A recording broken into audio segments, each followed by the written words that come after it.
இறை வல்லமையும் இறை ஞானத்தையும் நிறைவாய் என்னில் பொழிந்தருள்வீர். அன்பே உருவான எங்கள் அருமை தகப்பனே, இதோ இந்த மாலை பொழுதினிலே நம்முடைய திரு சமூகம் வந்திருக்கிறோம் ராஜா. இன்று காலையிலே சங்கீதம் 55 வழியாக நீர் எங்களோடு பேசினீரப்பா. தாவீது உடைய வேதனைகள், ஒரு நம்பிக்கை துரோகம் செய்த ஒரு கூட்டாளியினுடைய துயரமான நெருக்கடியில் இருந்தபோது தாவீதுடைய அந்த பாடல். அப்சலோம் ராஜா தாவீதுக்கு எதிராக குழப்பம் செய்தார். அப்போ தாவீதால் இந்த பாடலை பாடப்பட்டிருக்கிறது என்று வல்லுநர்கள் சொல்லுகிறார். குழப்பம் செய்பவர்களுக்காக ஜெபித்தல் அவசியம். அல்லேலூயா.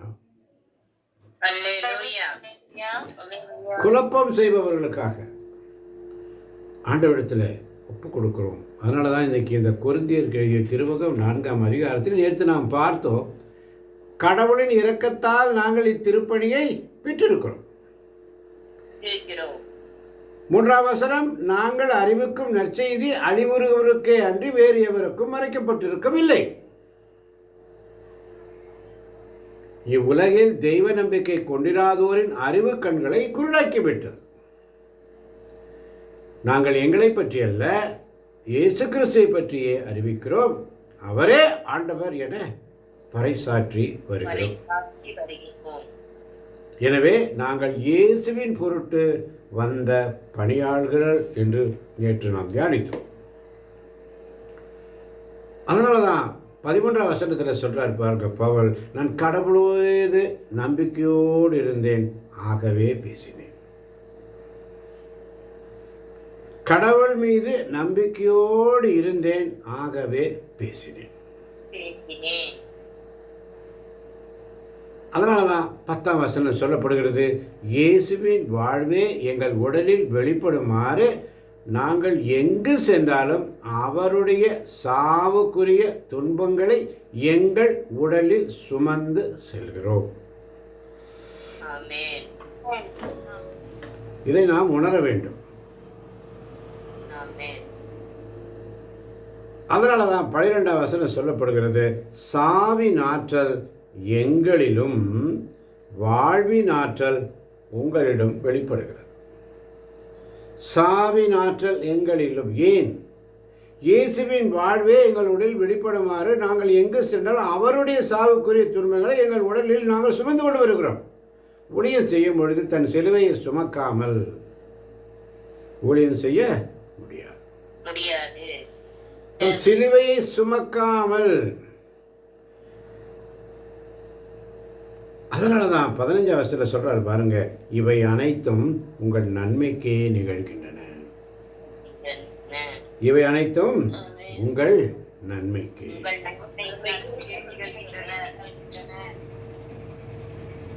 ஒவ்வொரு நாள். அதனால தான் 16ஆம் வசனத்தில் சொல்றாரு பாருங்க, எங்கள் உடல் அழிந்து கொண்டிருந்தாலும் எங்கள் உள்ளார்ந்த இயல்பு நாளுக்கு நாள் புதுப்பிக்கப்பெற்று வருகிறது. இப்போ உடல் அழிந்து கொண்டிருந்தாலும் நம்முடைய உள்ளார்ந்த இயல்பு நாளுக்கு நாள் புதுப்பிக்கப்பட வேண்டும். ஆமென். நாளுக்கு நாள் புதுப்பிக்கப்படணும், இல்லைன்னா பிரயோஜனமே இல்லை. நாம் பார்க்குறோம், காலையில் வரோம், சாயங்காலம் வர மாட்டேங்கிறோம், சாயங்காலம் வந்தால் காலையில் வர மாட்டேங்கிறோம். ஏன்? என்ன காரணம்? அது நமக்கே தெரியாது.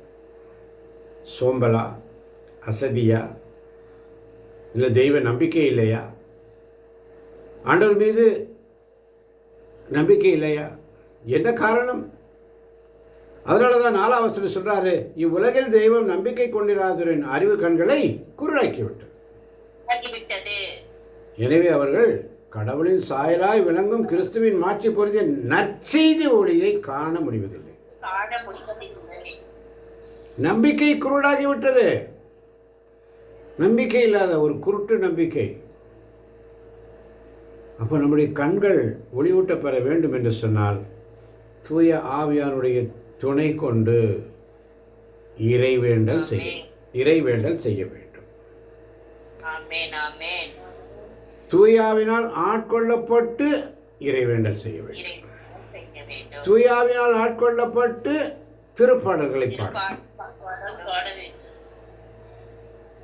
ஆமாம் மாதவர்களே, இப்போ தூய ஆவியினால் ஆட்கொள்ளப்படாமல் நம்மால் ஒன்றும் செய்ய முடியாது. தூய ஆவியானவரை துக்கப்படுத்திட்டு அவரை வேதனைப்படுத்திட்டு நம்ம என்ன பாடி துதித்து ஜெபிச்சாலும் அது அவருக்கு ஏற்புடையது ஆகாது. ஏனென்று சொன்னால் 17ஆம் வசனம் சொல்றாரு பாருங்க, வாசிக்கலாம். 17ஆம் வசனம். நாம் அடையும் மின்னல்கள் தாங்கக்கூடியவை, அவை சிறிது காலம்தான் நீடிக்கும், ஆனால் அவை ஈடு இணையற்ற மாட்சியை விளைவிக்கின்றன. அம்மாட்சி என்றென்றும் நிலைத்திருக்கும். அப்போ கல்லுடைய மாட்சி. அதனாலதான் நம்மை தாம் தெரிந்தெடுத்தார், முன் குறித்தார், முன்னறிந்தார், அழைத்தார், ஏற்புடையவராக்கினார்.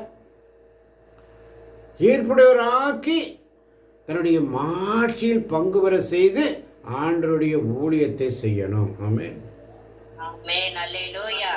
அப்ப நாம் அடையும் இன்னல்கள் சிறிது, மிக எளிதில் தாங்கக்கூடிய துன்பங்கள் தான். எனக்கு துன்பம் இணைந்தது என்னுடைய நன்மைக்கு. எனக்கு துன்பம் இணைந்தது என்னுடைய நன்மைக்காகவே. அதனாலதான் ஆண்டவர் சபத்தில் நம்மை தாமே தாழ்த்தி ஒப்பு கொடுப்போமா. தெய்வமே நான் ஒன்றுமில்லை, எனக்கென்று ஒன்றுமில்லை. தெய்வமே நான் ஒன்றுமில்லை, எனக்கென்று ஒன்றுமில்லை. எல்லாம் நீர் தந்ததானம், எல்லாம் நீர் தந்ததானம். நான் வாழ்வது உமது கருணை, நான் வாழ்வது உமது கருணை. 18ஆம் வசனம் அழகா சொல்லு பாருங்க. நாங்கள் காண்பவற்றை அல்ல,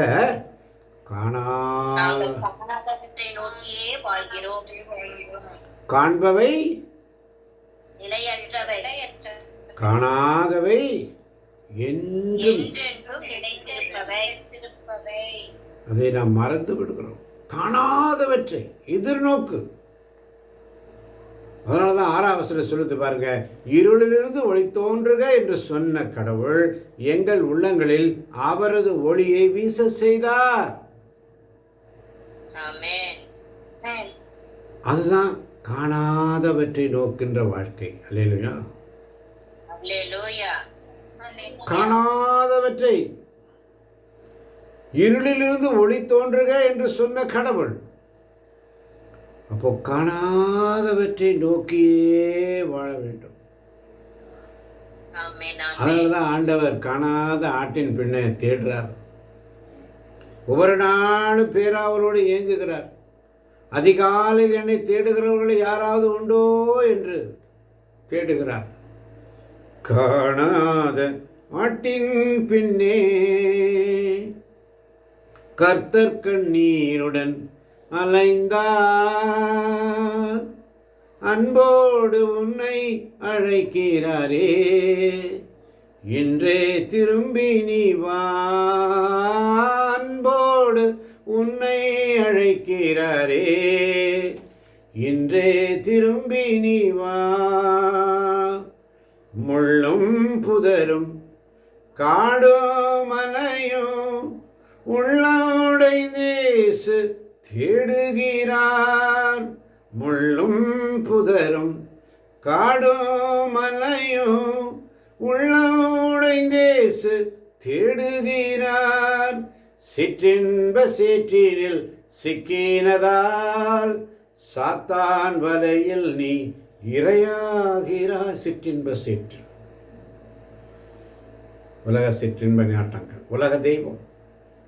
உலக தெய்வம் என்று சொன்னால், இந்த உலக தெய்வம் என்று சொன்னால் நாம் உயர்வாக நினைத்து அடைய விரும்பும் அத்தனையும் ஆகும். அல்லேலூயா. அல்லேலூயா. இவர்களிலே பணம், பதவி, உயர்நிலை, புகழ் போன்ற எல்லாத்தும் உள்ளதாடும். அதெல்லாம் உலக தெய்வங்கள். ஆமென். ஆமென். இவை அனைத்தும் நற்செய்தியை அறிவிப்பதற்கு உண்மை கடவுளை விட்டு மறக்கக்கூடும். அல்லேலூயா. அல்லேலூயா. இதனால் தான் இவை சிலை வழிபாட்டுக்கு சமமாகும் என்று தூய பவுல் சொல்லுகிறார். இந்த உலக தெய்வம், உலகத்தரமான அதெல்லாம் சிலை வழிபாடு தான். இன்னைக்கு மற்ற சபையினர் சொல்றாங்க, கத்தோலிக்க சபையில் நீங்க சிலை வழிபாடு போட்டோம், நாங்கள் அதெல்லாம் வழிபட மாட்டோம்னு. ஆனால் இந்த உலக தெய்வம் என்று சொன்னால் நாம் உயர்வாக நினைத்து அடைய விரும்பும் அத்தனையும், இந்த உலக சிற்றின்பங்கள் எல்லாமே, இவைகளில் பணம், பதவி, உயர்நிலை, புகழ் எல்லாம் அடங்கும். அதெல்லாம் உலக தெய்வத்தை குறிக்கிறது. அதனால்தான் பிசாசு இயேசுவை மலை மேலே கொண்டு போய் நிற்க வச்சுட்டு அப்படியே கீழே காப்பிட்டு, இது பூரா என்னுடையது, நீ என்கிட்ட முழங்கால் போட்டு நீ வணங்கிட்டினா இங்கே இருக்கிறதெல்லாம் உனக்குன்னு சொல்லி படைத்தவனுக்கே, எல்லாவற்றையும் படைத்த இறைவனுக்கே கிஃப்ட் கொடுக்க பார்க்குறான் பசாசு. நாம் எம்மாத்திரம்? ஆண்டவர் அழகா பதில் சொல்லுவார், உன் கடவுளாகிய ஆண்டவரை சோதியாதே, உன் கடவுளாகிய ஆண்டவரை சோதிக்காதே. மனிதன் அப்பத்தினால் மாத்திரம் வாழ்வதில்லை, ஆண்டவர் வாயிலிருந்து புறப்படும் ஒவ்வொரு வார்த்தையினாலும் வாழ்கிறான் என்று சொல்லுவார். சாத்தானே அப்பாலை, அன்று முதல் சாத்தான் அவரை விட்டு விலகி நின்றது. காலம் வரும் வரை அது காத்திருந்தது. கடைசியில் சாத்தான் தோல்வி. சிலுவை மரணம் வரை அவனுக்கு சந்தோஷம். கழுமரம் ஏற்றிட்டாங்க, சிலுவையில் அடைஞ்சிட்டாங்க, எல்லாம் சந்தோஷம். ஆனால் அவனுக்கு வெளிப்பாடு தெரியல. இயேசு உயிரோடு மீட்கப்பட்டார். தன் ஆவியை ஒப்படைக்கிறேன் என்று சொல்லி உயிரோடு ஆண்டவருடைய சமூகத்தில் உயிர்த்தெழுந்தார். ரிசரக்ஷன். அந்த உயிர்த்தெழுதல் இல்லை என்று சொன்னால் கிறிஸ்தவம் சுத்தமாக டேமேஜ் ஆயிருக்கும். கிறிஸ்தவமே இல்லை. உயிர்த்த என் இயேசு, உயிர்த்த என் இறைவன் என்னை தேடி வந்தார், என் நம்பிக்கை பலமானதே, ஒருபோதும் இனி நான் ஐயம் கொள்ள மாட்டேன். என் ஆண்டவரே சுவை கண்டேன், என் ஆண்டவரே என் தேவனே, நீரே என் கடவுள், ஐயா நீரே என் கடவுள். காயத்தழும்பினை தொட்டு பார்த்தேன், விரல்களை அங்கு இட்டு பார்த்தேன். காயத்தழும்பினை தொட்டு பார்த்தேன், விரல்களை அங்கு இட்டு பார்த்தேன். நம்பினேன் என் ஆண்டவரை நம்பினேன்.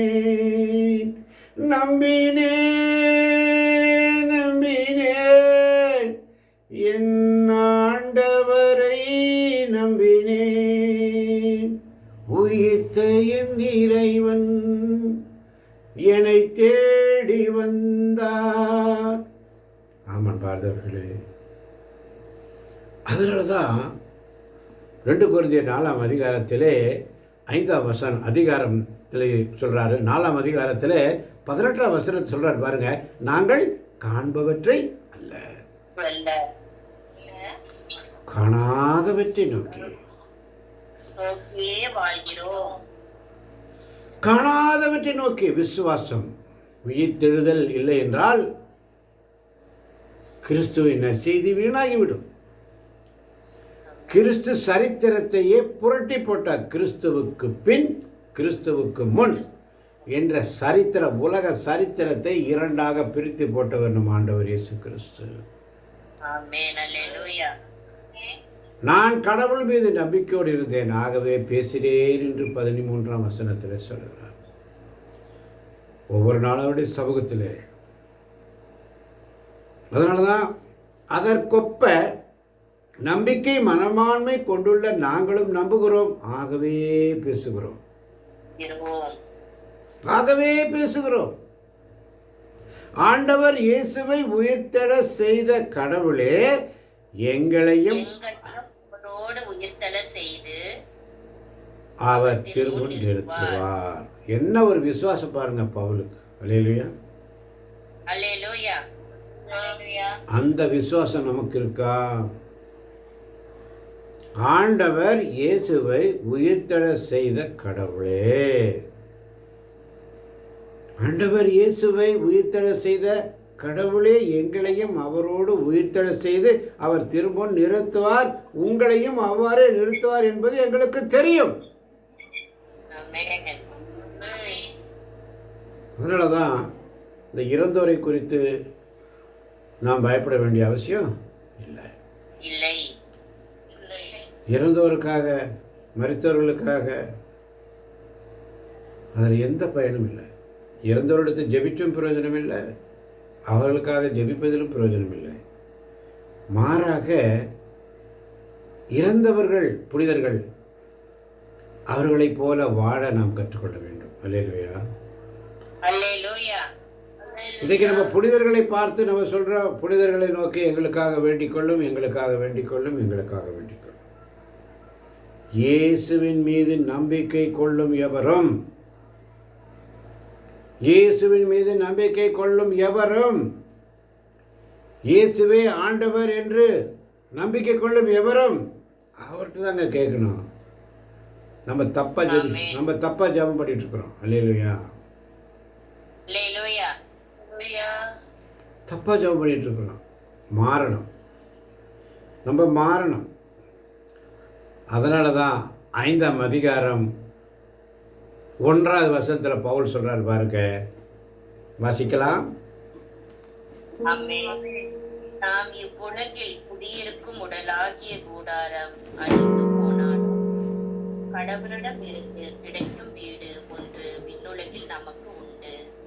அது மனித கையால் கட்டப்படாதது, நிலையானது என்பது நமக்கு தெரியும் அல்லவா?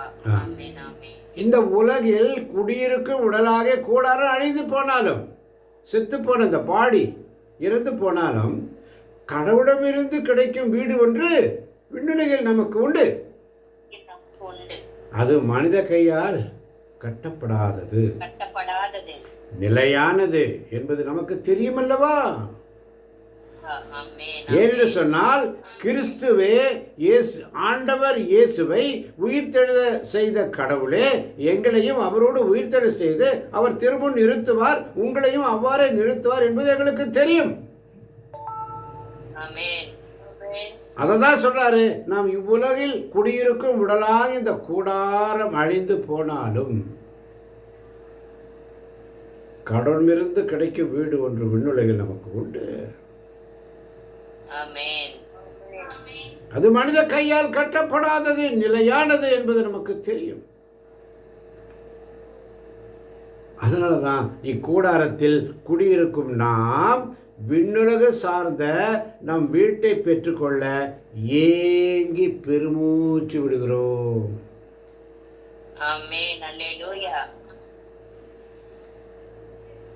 இக்கூடாரத்தில் குடியிருக்கும் நாம் விண்ணுலகு சார்ந்த நம் வீட்டை பெற்றுக்கொள்ள ஏங்கி பெருமூச்சு விடுகிறோம். அதை பெற்றுக்கொண்டால் உறைவிடமற்றவர்களாய் இருக்க மாட்டோம்.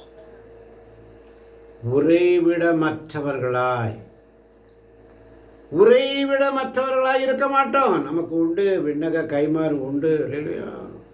ஆமென். அல்லேலூயா. விண்ணக வீட்டை பெற்றுக்கொள்ள வேண்டும் என்பதே நம்முடைய விருப்பம். இந்த உலகத்தில் சாகணும், அதுக்காக நான் சாகணுன்றது அர்த்தம் இல்லை.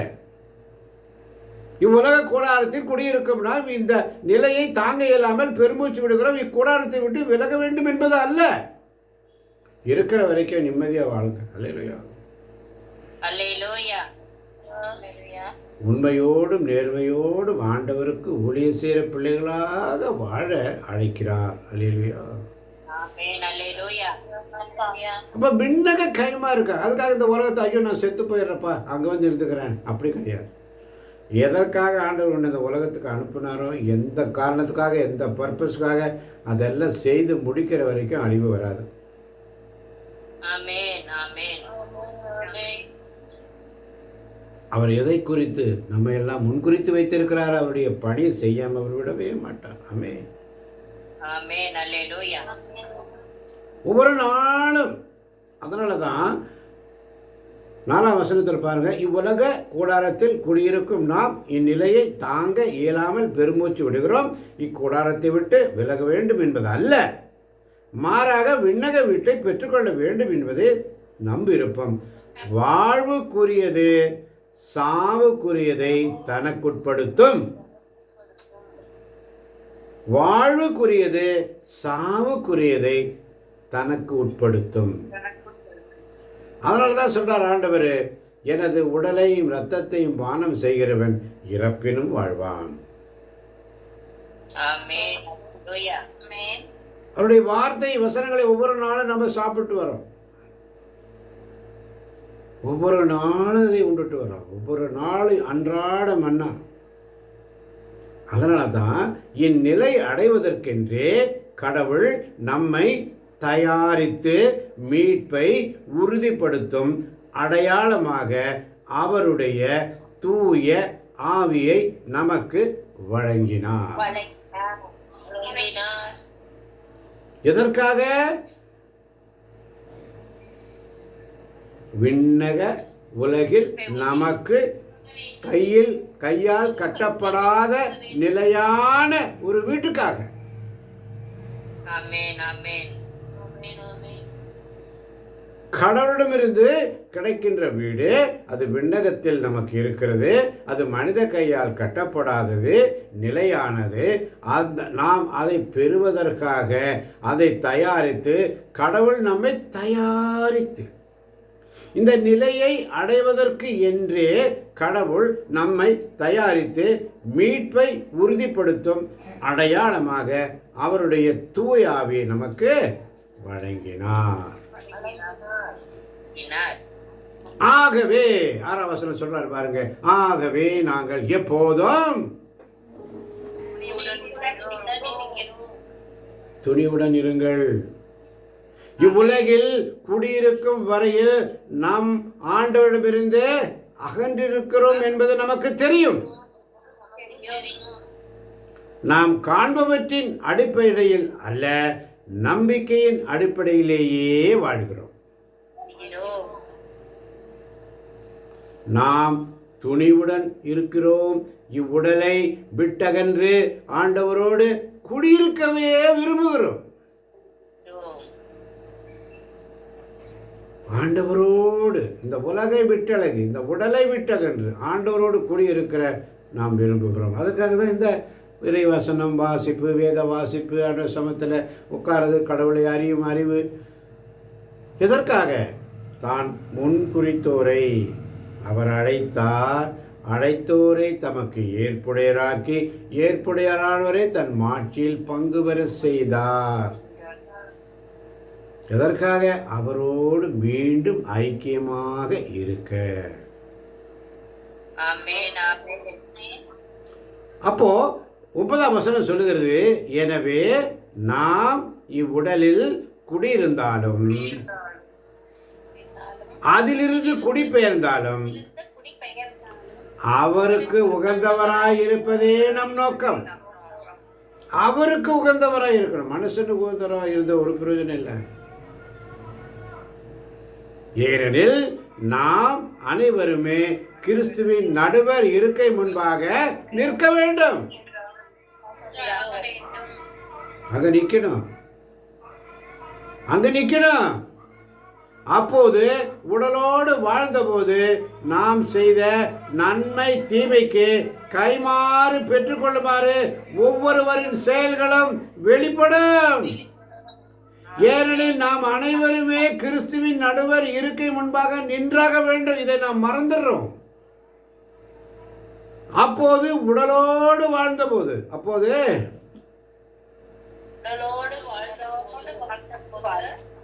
நாம் செய்த நன்மை தீமைக்கு கைமாறு கொள்ளுமாறு ஒவ்வொருவரின் செயல்களும் வெளிப்படும்.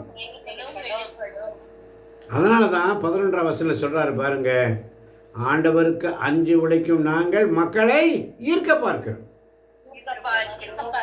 ஒவ்வொருவருக்கும் ஏன் ஆவியானவர் சொல்ல வைக்கிறார்? ஊழியக்காரன் மூலமாக, இறைவாக்கினர் மூலமாக சொல்றாருன்னா, இன்னைக்கு ஆவியானவர் இந்த 2 கொரிந்தியர் 5ஆம் அதிகாரத்தில் 11ஆம் வசனத்தில் சொல்லுகிறார் என்று சொன்னால், உங்களை ஈர்க்க பார்க்கிறார். எதற்காக? நிலை வாழ்வை பெறும் பொருட்டு. உங்களுக்கு ஒரு விண்ணக வீடு உண்டு, அது கையினால் கட்டப்படாதது.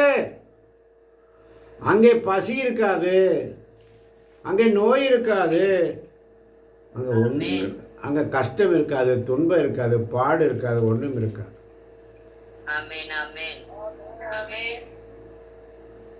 அதனாலதான் அழகா சொல்றாரு பாருங்க 11ஆம் வசனம், நாங்கள் மதிமயங்கர்களைப் போல இருக்கிறோம். ஆமென். என்றால் அது கடவுளுக்காகவே. அறிவு தெளிவோடு இருக்கிறோம் என்றால் அது உங்களுக்காகவே. எத்தனை பேர் இந்த வசனம் புரிகிறது? மதிமயங்கவர்களை போல இருக்கிறோம் என்றால் அது கடவுளுக்காக, அவருடைய சமூகத்தில் அப்படியே ஒரு பிரசன்னத்தில். ஆனால் அறிவு தெளிவோடு இருக்கிறோம் என்றால் அது உங்களுக்காக. அறிவு தெளிவோடு இருத்தல். 14ஆம் வசனம் சொல்லுகிறது, கிறிஸ்துவின் பேரன்பே எங்களை ஆட்கொள்கிறது. ஆட்கொண்ட தெய்வம் திருப்பாதம் அமர்ந்து ஆறுதல் அடைகின்றேன்,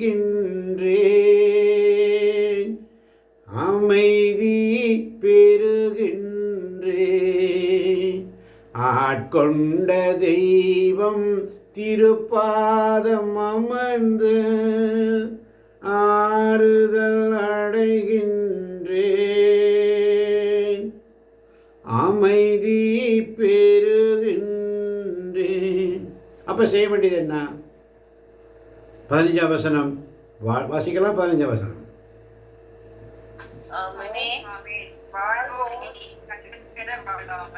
தங்களுக்காக இறந்து உயிர் பெற்றெழுந்தவருக்காக வாழ வேண்டும் என்பதற்காகவே அவர் அனைவருக்காகவும் இறந்தார். ஆமென். இயேசு இந்த உலகத்துக்கு வந்தார். எதுக்கு வந்தார், ஏன் வந்தார்னு யாருக்குமே தெரிய மாட்டேங்குது. கடவுளுடைய திருவுளத்தை நிறைவேற்ற வந்தார்.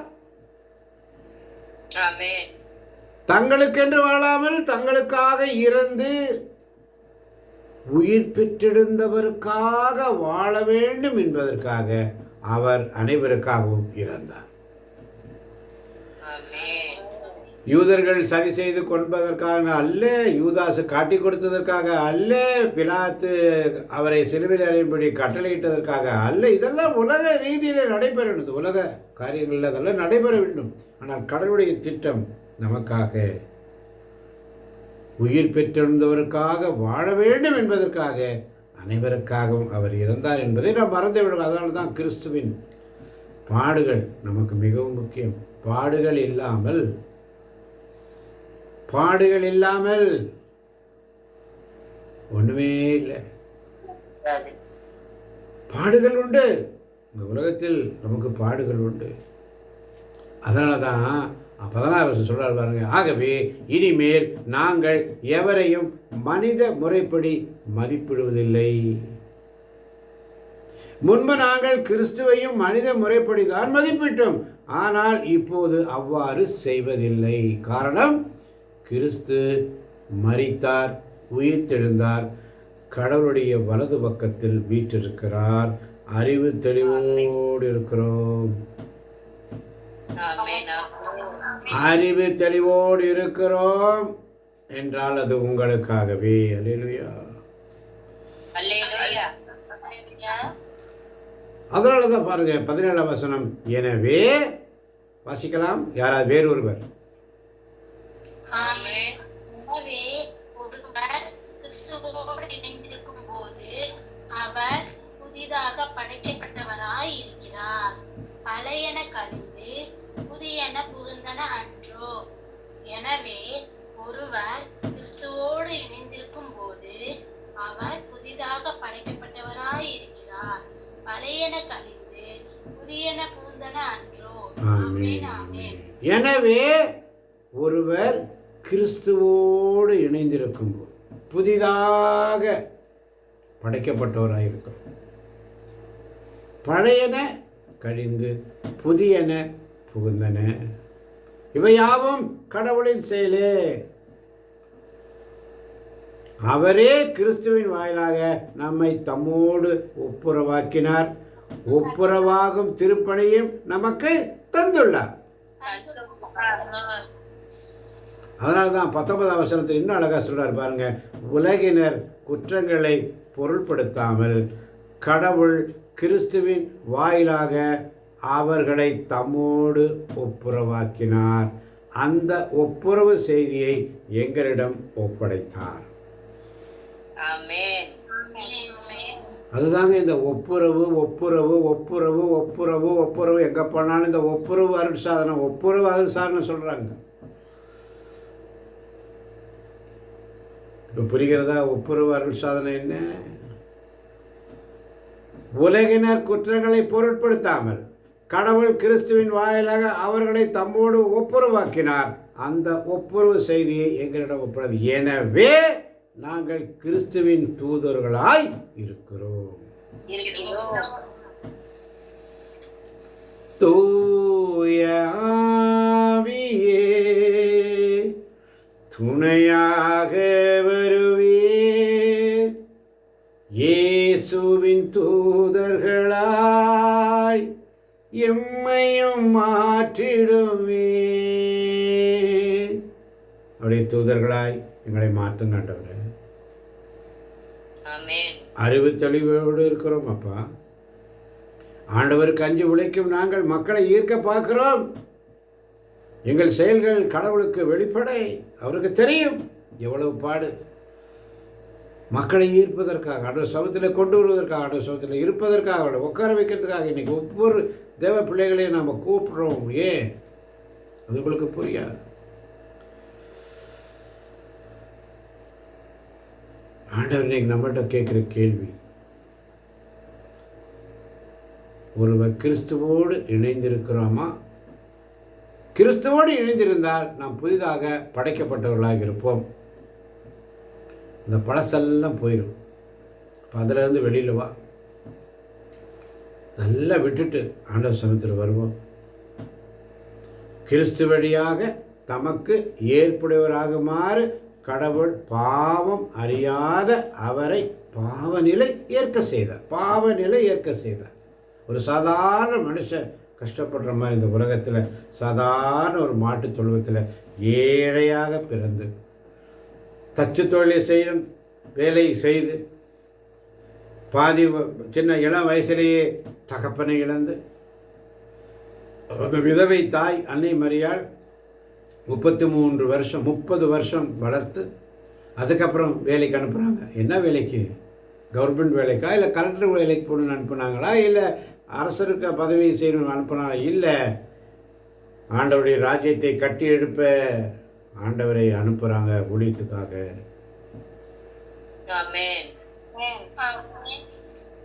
3.5 வருஷம் ஆண்டவர் ஊழியம் பண்ணுறாரு. பாருங்க, அந்த இளம் வயதில் அந்த இளம் பெண்மணி சிறு வயதிலேயே கன்னி கருவுற்ற ஒரு மகனை பெற்றெடுத்தார். கருவறையிலிருந்து கல்லறை வரை தாய் மரியாளுக்கு வேதனை தான். நம்மலாம் கிறிஸ்மஸ் கொண்டாட்டம்னு சொல்லி ரொம்ப பயங்கரமாக கொண்டாடுறோம். ஸ்டாரு அது இதெல்லாம் மாட்டி கிட்டி வெட்டி விளக்குகளோடு. இயேசு பிறக்கும் பொழுது எந்த விளக்கு இருந்துச்சு? அங்கே என்ன இருந்துச்சு? ஒளி. அவரே பிறந்தார். அவரே அந்த மாட்டுத் தொழுவத்தில் நமக்கு உணவாக மாடுகளுக்கு போடப்படுற தீவன தொட்டியில தான் அவருக்கு சிம்மாசனமாக இருந்தது. சிம்மாசனம் அதுதான் அவருக்கு இருந்துச்சு. இப்போ எவ்வளவு கஷ்டங்கள் எல்லாம் இந்த உலக மனுஷன் சாதாரண பாவமறியாத அவரை பாவ நிலையை ஏற்க செய்து கிறிஸ்து வழியாக நாம் அவருக்கு ஏற்புடையவராகுமாறு ஆண்டவர் செய்தார். அல்லேலூயா.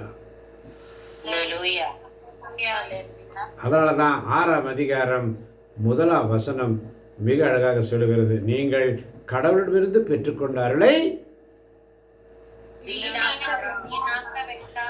என அவரோடு இணைந்து உழைக்கும் நாங்கள் கேட்டுக்கொள்கிறோம்.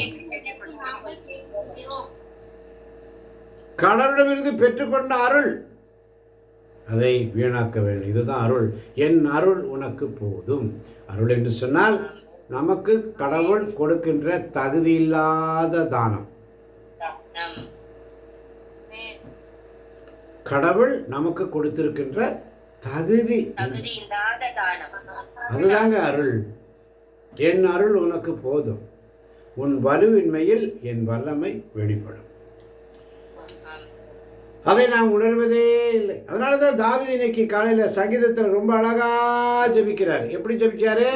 சங்கீதம் 55 வேகமாய், இறைவா என் எதிரிகள் என்னை தாக்குகின்றனர், எனக்கு உதவும். 1 முதல் 8 வரை உள்ள வசனங்கள் சங்கீதம் 55.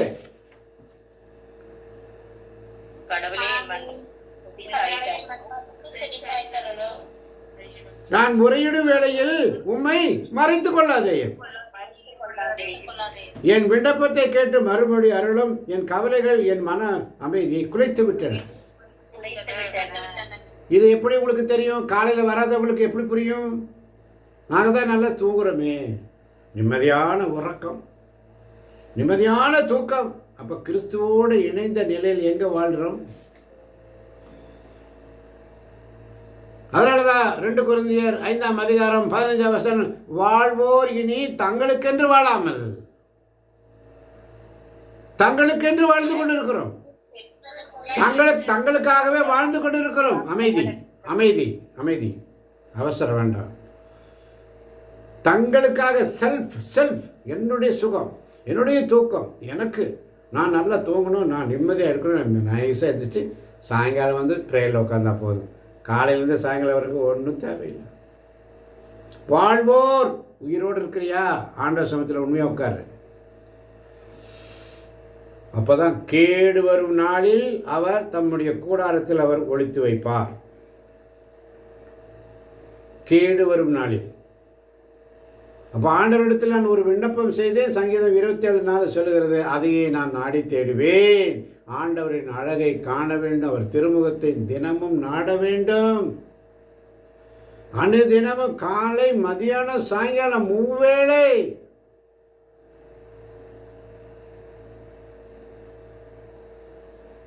சங்கீதம் 55:17 சொல்லுகிறது, காலை நண்பகல் மாலை வேளைகளில் நான் முறையிட்டு புலம்புகிறேன், அவர் என் குரலை கேட்டருள்வார்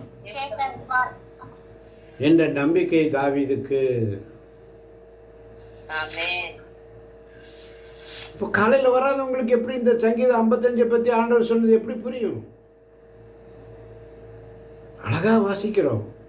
வாழ்வோர் இனி தங்களுக்கென்று வாழாமல் தங்களுக்காக இறந்து உயிர் பெற்றெழுந்ததற்காக வாழ வேண்டும்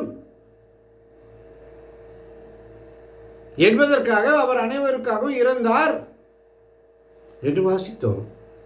ஆனால் வாழ்வோர் இனி இந்த உலகத்தில் உயிரோடு வாழ்ந்துக்கிட்டு இருக்கிற நீங்களும் நானும் தங்களுக்கென்று வாழாமல் தங்களுக்காக இறந்து உயிர் பெற்றிருந்தவருக்காக வாழ வேண்டும் என்பதற்காக நம்முடைய சிந்தனை எப்படி இருக்கு? யோசனை பண்ணி பாருங்க. ஒவ்வொரு நாளும் அவருடைய சமத்தில் தாவீதுடைய பாடல் 55 ஒரு அருமையான சங்கீதம். 16 முதல் 27 உள்ள வசனங்களிலே சங்கீதம் 55 ஆண்டவர் என் ஜெபத்தை கேட்டருளுவார் என்ற ஒரு நம்பிக்கை. அது காலையில் வந்து உங்களுக்கு புரிஞ்சிருக்கும். அதை யூடியூப்பில் நாங்கள் போட்டிருக்கோம், அப்லோட் பண்ணியிருக்கோம். அதை பார்க்க கூட மனமில்லாமல் இன்னைக்கு உலக காரியங்களிலே,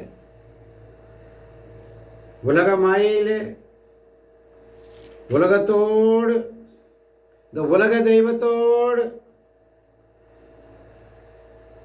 உலக தெய்வம் என்ன நாம் உயர்வாக நினைத்து அடைய விரும்பும் அத்தனையும் உலக தெய்வம். பணம், பதவி, சொத்து, சுகம், அது பின்னாடியே ஓடுறோம். அதெல்லாம் உங்களுக்கு முதல்ல கொடுத்தாச்சும்மா. இந்த லைஃப்பில் நீ இப்படி இருப்ப, இந்த லைஃப்பில் நீ இப்படி இருப்ப, இந்த லைஃப்பில் நீ இப்படி இருப்ப, இந்த லைஃப்பில் நீ இப்படி இருப்ப, உன்னுடைய ரிட்டையர்மெண்ட் இப்படி இருப்ப, உன்னுடைய வாழ்க்கையில் நீ இப்படி இருப்ப, எல்லாம் ஆசீர்வாதங்கள் கொடுக்கப்பட்டது, எழுதப்பட்டது. அது மட்டும்தான் நடந்துட்டு இருக்குது. உன்னுடைய சொந்த உழைப்பினாலே எதனாலே அல்ல. நம்ம என்ன நினைச்சிட்டு இருக்கிறோம்? என் சொந்த உழைப்பு, நான் கஷ்டப்பட்டேன், அதை செஞ்சேன், இதை செஞ்சேன், அதனால தான் நான் இப்படி இருக்கிறேன். Never, not at all my dear brothers and sisters. எல்லாம் எழுதப்பட்டது, ஆதியிலே எழுதப்பட்டது. நீ ஆசையாக விளங்குவாய், நீ ஆசையாக விளங்குவாய், உன் வழிமரபு எல்லாம் ஆசீர்வதிக்கப்படும். கிறிஸ்துவை ஏற்றுக்கொண்ட பிள்ளைகள் ஒவ்வொருவருக்கும் அந்த ஆசீர்வாதம் நிலைக்கும். அல்லேலூயா. கிறிஸ்துவை உண்மையாக ஏற்றுக்கொண்டு வாழ்கின்ற பிள்ளைகளுக்கு அந்த ஆசீர்வாதம் ஒரு நாளும் குறைவுபடாது. அதனால இன்னைக்கு நீதிமொழிகள் புத்தகத்தில் காலையில் வாசித்தோம். மிக அழகாக சொன்னார். நான் கூப்பிட்டேன். நீதிமொழிகள் 1ஆம் அதிகாரம் 24ஆம் வசனம். நான் கூப்பிட்டேன், நீங்களோ செவிசாய்க்க மறுத்தீர்கள். உங்களை அரவணைக்க கையை நீட்டினேன், எவரும் கவனிக்கவில்லை. என் அறிவுரைகள் ஒன்றையும் பொருட்படுத்தவில்லை, என் எச்சரிக்கை அனைத்தையும் புறக்கணித்தீர்கள். ஆமென், ஆமென். அப்புறம் தொடர்ந்து வாசிங்க. ஆகையால் உங்களுக்கு இடுக்கண் வரும்போது நான் நகைப்பேன். ஆமென். இங்க நிறுத்துங்க. ஆகையால் உங்களுக்கு இடுக்கண் வரும்போது நான் நகைப்பேன். இதை மறந்துடுறியே நீ. உன்னை அரவணைக்க நான் கையை நீட்டினேன், எவரும் கவனிக்கவில்லை. அப்புறம் அன்பு செய்கிறேன். என்ன அன்பு? அன்பு கூறுவே இன்னும் அதிகமாய். எங்கே? நான் கூப்பிட்டேன், நீங்களும் செவி சாய்க்கவில்லை, செவி சாய்க்க மறுத்தீர்கள். உங்களை அரவணைக்க கையை நீட்டினேன், எவரும் கவனிக்கவில்லை. என் அறிவுரைகள் ஒன்றையும் பொருட்படுத்தவில்லை, என் எச்சரிக்கை அனைத்தையும் புறக்கணித்தீர்கள். ஆகையால் உங்களுக்கு இடுக்கண் வரும்போது நான் நகைப்பேன், உங்களுக்கு பெருங்கேடு விளையும் பொழுது ஏளனம் செய்வேன். இதை மறந்துட்டு அப்புறம் என்ன சொல்றாரு பாருங்க. பேரிடர் உங்களை புயல் போல தாக்கும் போது, இடுக்கண் உங்களை சுழற்காற்றென அலை கழிக்கும் போது, துன்பமும் துயரமும் உங்களை சூழ்ந்து கொள்ளும் போது நான் எள்ளி நகையாடுவேன்.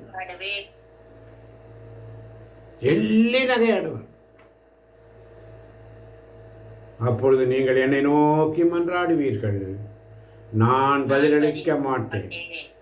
ஆவலோடு என்னை நாடுவீர்கள், ஆனால் காண மாட்டீர்கள். ஏனெனில் நீங்கள் அறிவை வெறுத்தீர்கள். ஆண்டவரிடம் அச்சம் கொள்வதில் உங்களுக்கு விருப்பமில்லை. நீங்கள் என் அறிவுரையை ஏற்கவில்லை. என் எச்சரிக்கை அனைத்தையும் அவமதித்தீர்கள். நீங்கள் உங்கள் நடத்தையின் பயனை சூழ்ச்சி செய்து நீங்களே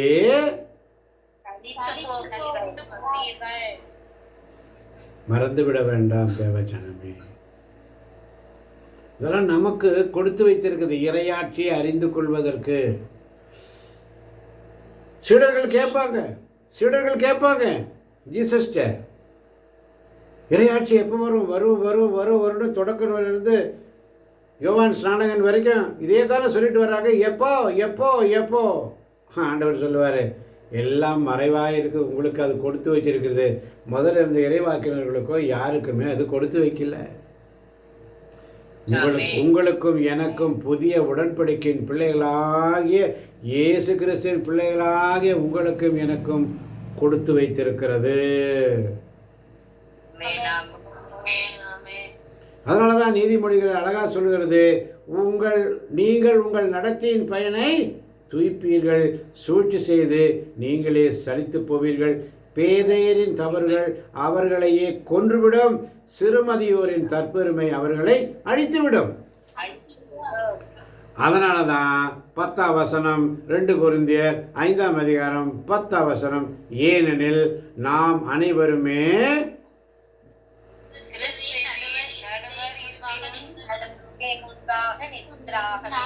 யாராவது ஒருவர் வாசிக்கலாம். கிறிஸ்டினா ஸ்பீட் போட்டுக்கோ. யாராவது ஒருவர். ஆமென். ஏனெனில் நாம் அனைவருமே கிறிஸ்துவின் நடுவர் இருக்கைக்கு முன்பாக நின்றாக வேண்டும். அப்போது உடலோடு வாழ்ந்தபோது நாம் செய்த நன்மை தீமைக்கு கைமாறு பெற்றுக் கொள்ளுமாறு ஒவ்வொருவரின் செயல்களும் வெளிப்படும். ஆமென்.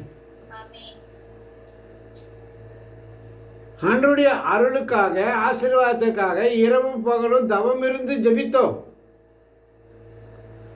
எனக்கு அந்த ஆசீர்வாதம் வேணும், எனக்கு இது வேணும், அது வேணும், இது வேணும், அது வேணும், எல்லாம் ஜெபித்தோம். ஆண்டவர் ஏற்ற காலத்தில் ஏற்ற நேரத்தில் எல்லாத்தையும் கொடுத்தார்.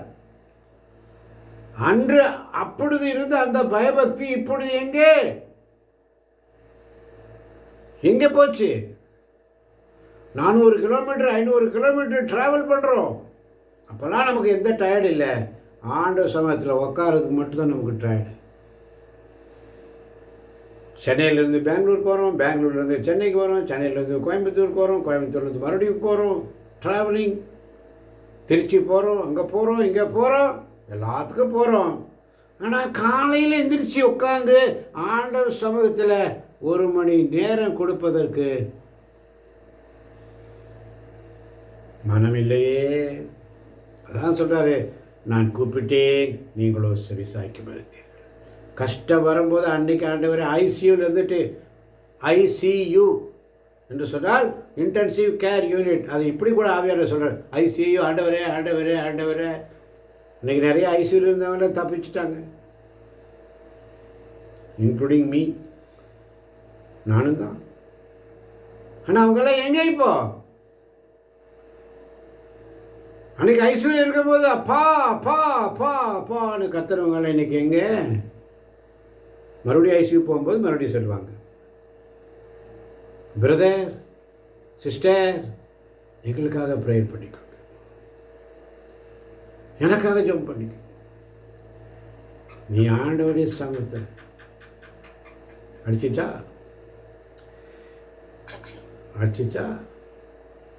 எத்தனை பேர் கேட்டீங்க? அல்லேலூயா. அப்போ போராடி பிரயோஜனம் இல்லை. ஐசியூவில் போய் இருந்துட்டு போராடி பிரயோஜனம் இல்லை. இப்போ சொல்கிறார் ஆண்டவர், உன்னை ஒவ்வொரு நாளும் அவருடைய சமூகத்தில் அவரை நீ மறுதளிக்காதே. நாம் அனைவருமே கிறிஸ்துவின் நடுவர் இருக்கை முன்பாக நின்றாக வேண்டும், அதை மறந்துடாத. அது நான் 90 வயசாகி செத்த பிற்பாடு இல்லை. 50 வயசில் நடக்கும், 40 வயசில் நடக்கும், 30 வயசில் நடக்கும், 25 வயசில் நடக்கும், 5 வயசில் நடக்கும், எப்போ வேணாலும் நடக்கலாம். அது அவருடைய ஃபிக்ஸிங் டைம். அவர் விசா ரெடி பண்ணி வச்சிட்டாருன்னா அந்த விசாவுக்கு போய் தான் அவனை யாரும் மாற முடியாது. ஆனால் நமக்கு விசா தள்ளி போகுதுன்னு சொன்னால் ஆண்டோடைய இரக்கம், அவருடைய கருணை, அவருடைய அருள்.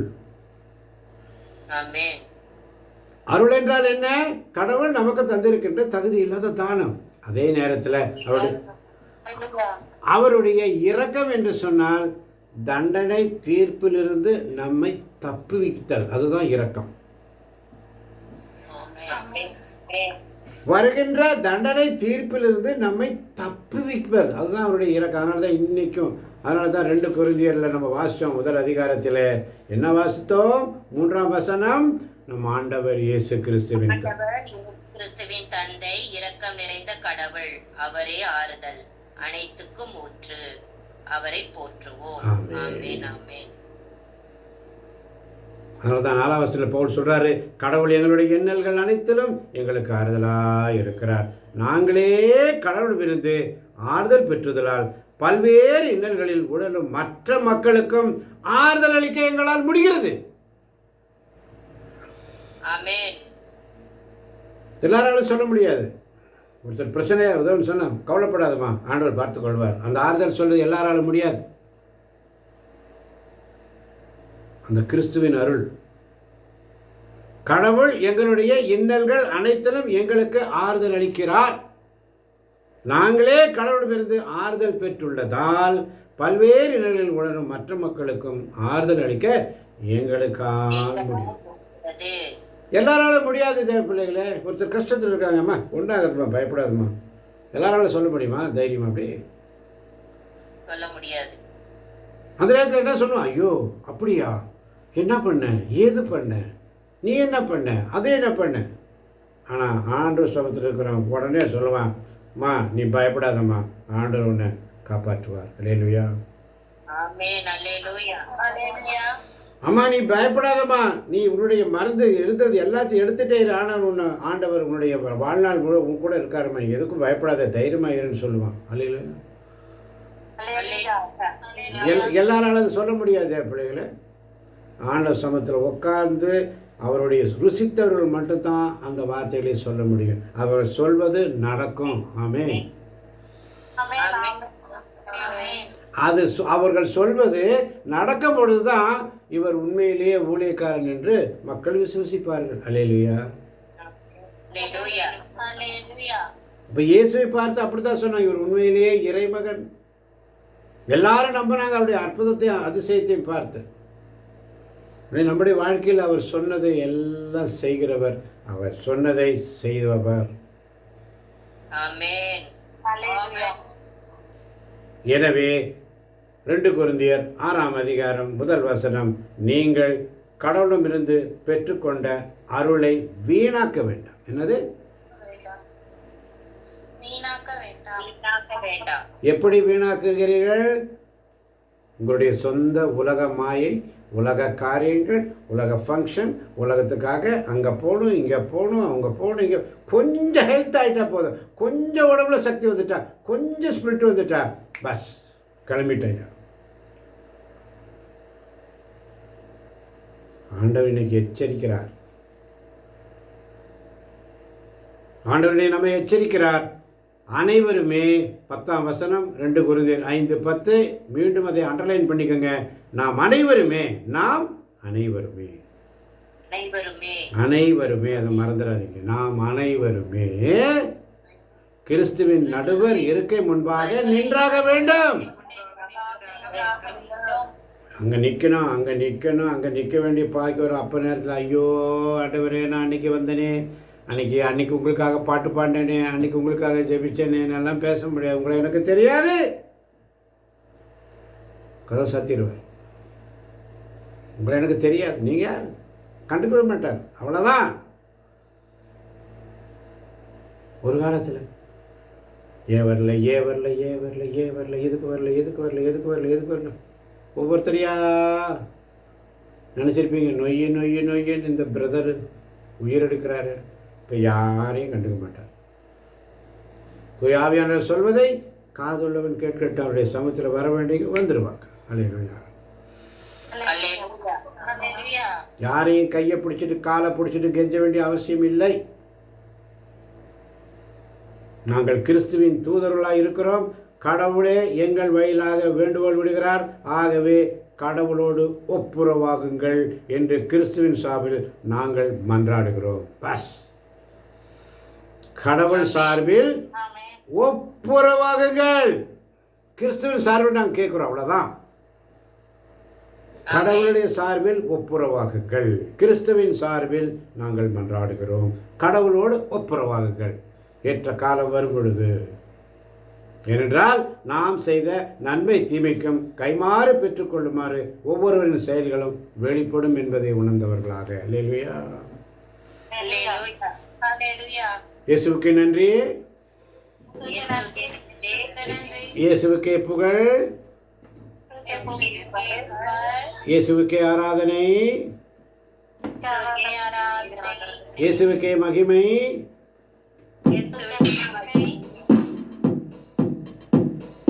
நன்றி இயேசு ராஜா, நன்றி இயேசு ராஜா, நன்றி இயேசு ராஜா, நன்றி இயேசு ராஜா. நன்றி என்று சொல்லுகிறோம் நாதா, நாவாலே துதிக்கிறோம் நாதா. உமக்கு நன்றி என்று சொல்லுகிறோம் நாதா, நாவாலே துதிக்கிறோம் நாதா. நன்றி இயேசு ராஜா, நன்றி இயேசு ராஜா, நன்றி இயேசு ராஜா, நன்றி இயேசு ராஜா. மறவாமல் நினைக்கின்ற தேவன், மறவாமல் நம்மை வழிநடத்துகிற தேவன், மறவாமல் நம்மை ஒவ்வொரு நாளும் பாதுகாக்கின்ற தேவன், மறவாமல் நமக்கு போஷிக்கின்ற தேவன், மறவாமல் நம்மை வழிநடத்தி கரம் பிடித்து நடத்துகின்ற தேவன். நன்றி சொன்னாயா? நீ ஆண்டவருக்கு நன்றி சொன்னாயா? தாவீது ஜெபிக்கிறான். காலையும் மதியம் மாலை உவேளை ஜெபிக்கிறான். தானியேல் ஜெபிக்கிறான். காலை மதியம் மாலை மூவேளை ஜெபிக்கிறான். இன்று நம்மை பார்த்து ஆண்டவர் கேட்கிறார், என் மகனே மகளே, என் சகோதரனே சகோதரியே, இயேசுவுக்கு நன்றி சொன்னாயா?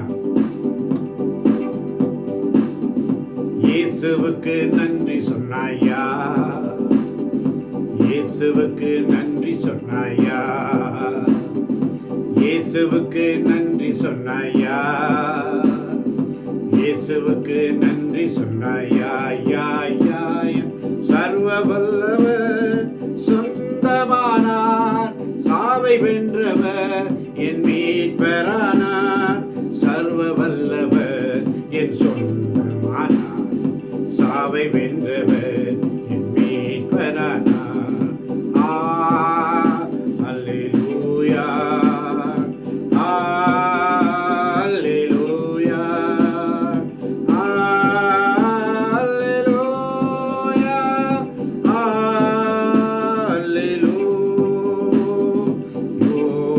அல்லேலூயா.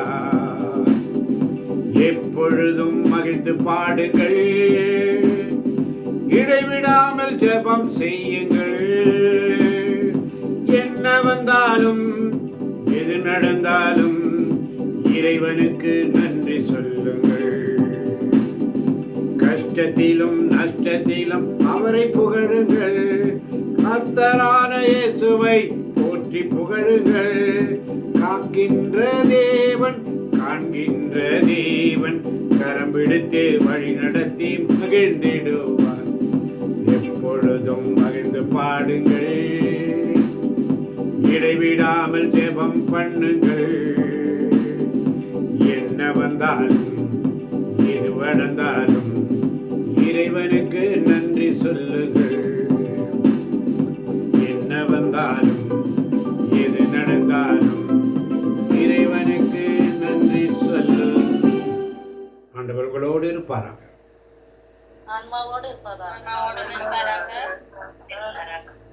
இல்லாமல் இறைவன் தந்தை மகன் தூயாவி நம் ஒவ்வொருவரின் உள்ளங்களையும் இல்லங்களையும் பிள்ளைகளையும் பிள்ளைகளின் பிள்ளைகளையும் வந்திருப்பவர்களையும் வர முடியாதவர்களையும் கேட்டுக்கொண்டிருப்பவர்களையும்